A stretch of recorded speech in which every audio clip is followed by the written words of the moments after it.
காலகட்டத்தில் பார்த்தீங்கன்னா love letter வர ஆரம்பிச்சிருச்சு எனக்கு, கவிதைகள் லெட்டர்ஸ் எல்லாம். அதில் பார்த்தீங்கன்னா குஷ்புன்னு பேர் இருக்கும். ஒரு நாள் நான் போய் சொன்னேன், சார் எந்த பொறுக்கியோ தெரியல சார், எந்த பொறுக்கின்னு தெரியல, குஷ்புன்ற பேரில் லெட்டராக கவிதையாக எழுதி திரிறான் சார் அண்ட் வந்துக்கிட்டே இருக்கு.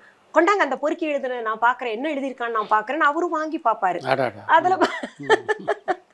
அதில் வந்து கவிதைகள் இருக்கும் நிறையா.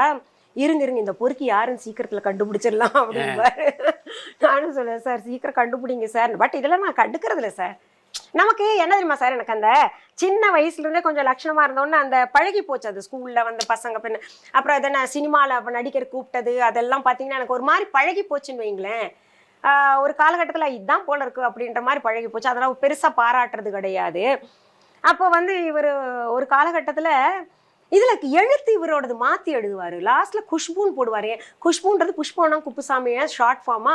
அப்போ தான் அவங்க குஷ்பு மேடம் நடித்தாங்கல்ல 16 அந்த மூவி ஹிட்ல இருக்கு. அப்போ குஷ்புன்னு வரும்போது யாரோ விளையாடுறாங்க போல இருக்குன்னு நானும் விட்டுட்டேன்.